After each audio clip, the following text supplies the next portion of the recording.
Hello, Scrufftards. Welcome to the War Zone. I'm Scruffy, and this is Scruffy Tales. And we are gonna take a look at some interesting updates from mainly Pokrovsk. We're gonna take a look at Kursk as well, of course, but the really interesting updates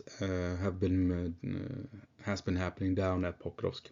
Sorry about the voice. I've been feeling under the weather all day. Not well at all. Uh, Um, but uh, but despite that, I saw the updates happening, and I felt I need to make a video and share my thoughts on it because it's really interesting, especially what's going on at Pokrovsk, where Ukraine is really close to shutting down the vital choke point that Russia relies on for continued operations to the west of Pokrovsk. Right, so we're starting off with Mayakovsk 73 and his map because he has some interesting updates on his map. Let's start off over here at Dazhensky, where you have Ukraine, according to Mayakovsk 73. I haven't seen it on the other maps, to be fair. Andrew, Perpetua, Deep State, and stuff like maybe Deep State. Oh well, he's claiming this, and he's usually correct about his claims. The other mappers usually fall in line a day or so later, or something. They usually align eventually. The usual mappers. So he claims that Ukraine has made a push down here into Dashensky, and Dashensky was occupied. The woods north here was occupied, and Ukraine was located up here. So they have made a push down into town here. Uh, so another counter attack by Ukraine out this time south of Pokrovsk into Dashensky. And take a look what we have here. We've been talking about Ukraine pushing into Peshana, into the mining facility. And look at this. We have Ukrainians having moved into the southern parts of town, pushing west. Essentially, if we imagine Ukraine dropping troops off along the way here, isolating Russians in the northern part of town, this is a geolocated Ukrainian vehicle that we can see if we move in here on the Ukraine control map or move over to the Ukraine control map and zoom in. There you have it. This is well, you can't see the entire text here. Ukrainian MRAP destroyed in West Pishana by the 74th Motor Rifle Brigade on the 10th of February. So today, during the last 24 hours, basically, this MRAP was destroyed within Pishane. So Ukraine has it appears as if the assault began on the 5th, maybe the 4th, and this here was on the 5th of February. So for 5 days, a week, we have seen Ukraine pushing in, securing this mining facility, and they have now continued pushing this way and are well and truly contesting this town here of Peshane. And it should be noted that there are rumors or claims made by Ukraine that they are in fact in control of the entirety of Peshane. Remember that most of these reports they are 24 to 48 hours late or old. Not to, I don't know, to be to not be a total affront to OPSEC and operational security. So it could be that in another 24 48 hours we will receive confirmation that Ukraine is indeed in control of the entirety of this town. And if we go up to Kursk, we can see here that not much has changed. You have a lot of destroyed Ukrainian vehicles in and around Cherkasskaya, Konopelka. We have Russian vehicles being destroyed as they're trying to move in to counter the Ukrainian presence. And up here, Ukraine has pushed into this part of the railroad here, where you have a railroad crossing, and they're trying to establish a presence in these compounds. And Russia is countering them with drones. It appears as if Ukraine may not be actively pushing towards Ulyanok anymore, according to rumors, because Russia has moved over their elite fiber optic drone units to halt this advance, as one might expect they would. And so Ukraine may be focusing on digging in and defending their gains, not unsurprising at all. I mean, I do believe that Cherkasskaya, Konopelka, and what's it called here, Fanazevka were the main objectives, and Ulyanok was a third objective that you would only try and grab if you managed to maintain the momentum gained from the element of surprise, right? So if you could rush past here and get in to Ulyanok and claim it early on, then of course you would grab it. But if you ran into trouble somewhere here, then you would fall back and fortify instead the gains you've made. So I think that's what's going on. Also up here we have seen Russia pushing in towards Sverdlikovo. They have gained some control of some windbreaks up here, trying to move along the main highway here towards Sverdlikovo and the vital bridges across the river here, River Loknia. So some assaults here made by Russia trying to reach Sverdlikovo as well. So let's jump on over to my map, and yeah, as you can see, Russia has gained access to these windbreaks here following a small creek, been trying to push down this road towards Sverdlikovo. Here's the bridge they want, or two bridges even, and you have a smaller bridge down here as well. And they've been also hitting Lebedevka with artillery and indirect fire, so that they quite clearly they want to push up to the river and secure these bridges here. And in so doing, they can then follow the main highway down south and threaten the main logistical road leading in from Ukraine into Russia and Sucha.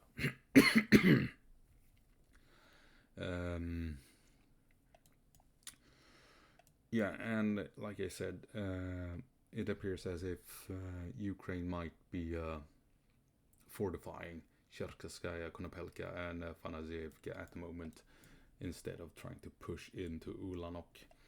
And that leaves this part of the battlefield north of the Pesel River.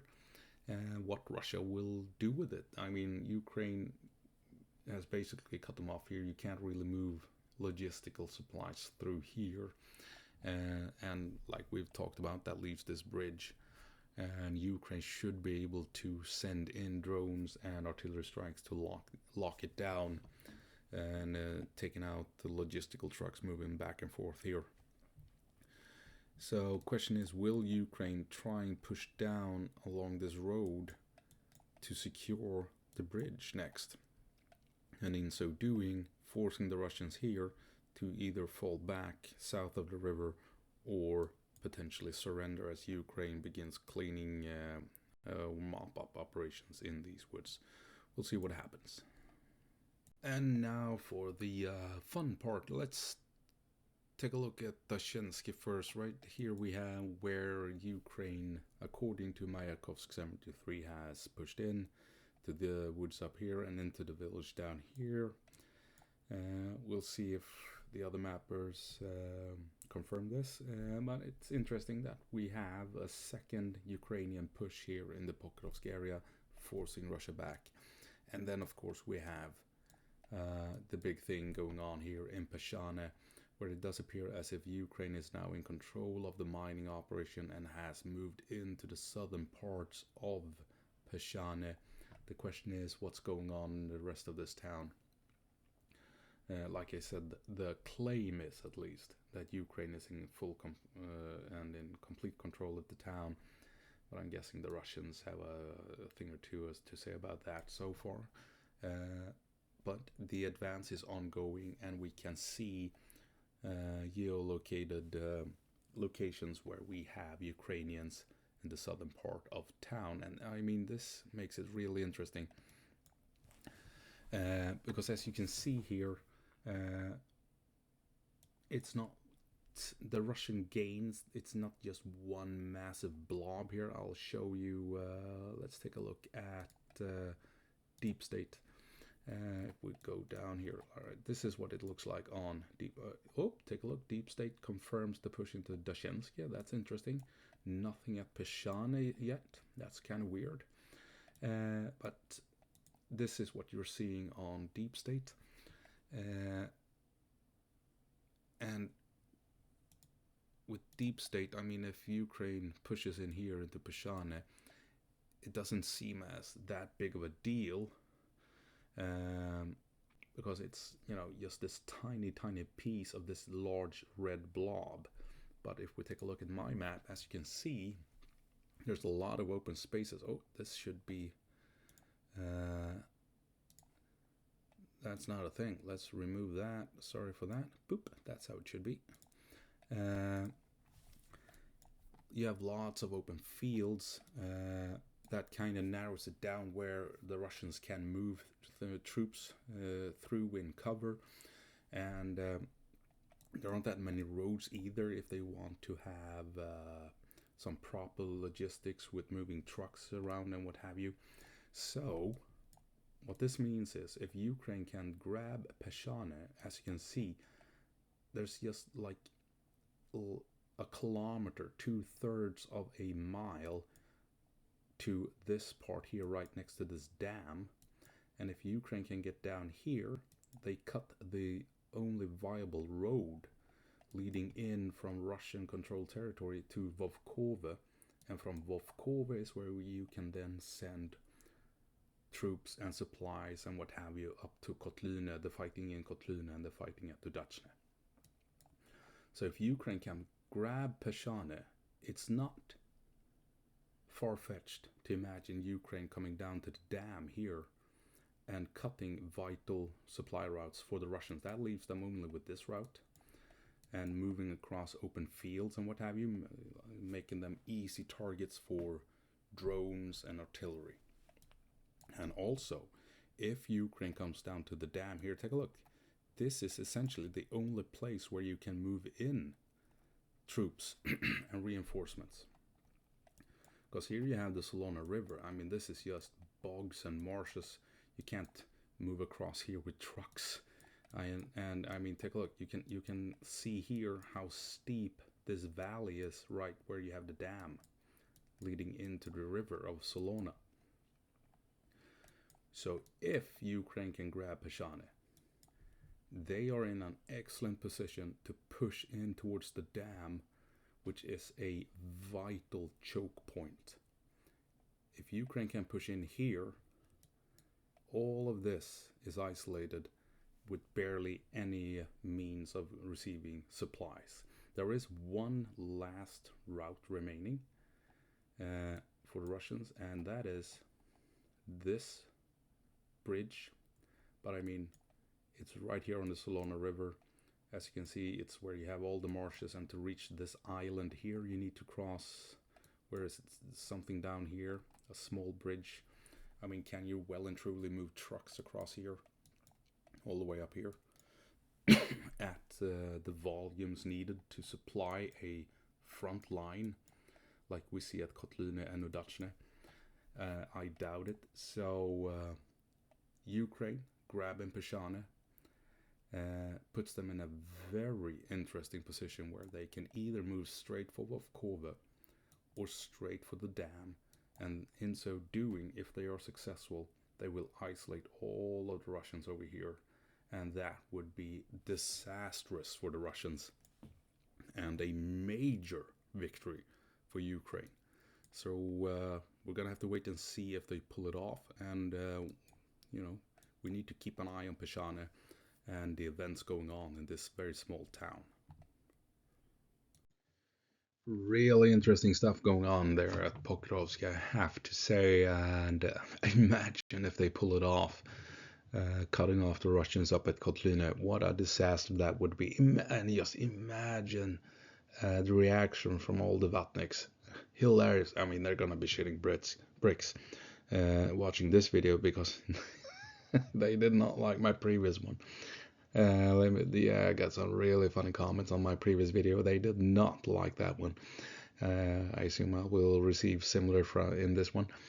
But imagine if they actually push through Peshani and cut off all the Russians northwest of Peshani up to Kotlina. That would be hilarious. Reading the Vatnik responses to that situation. Anyway, I hope I'll see you in the next one and that you found it all interesting. As always, go på marsch, Ukraine. Give them hell.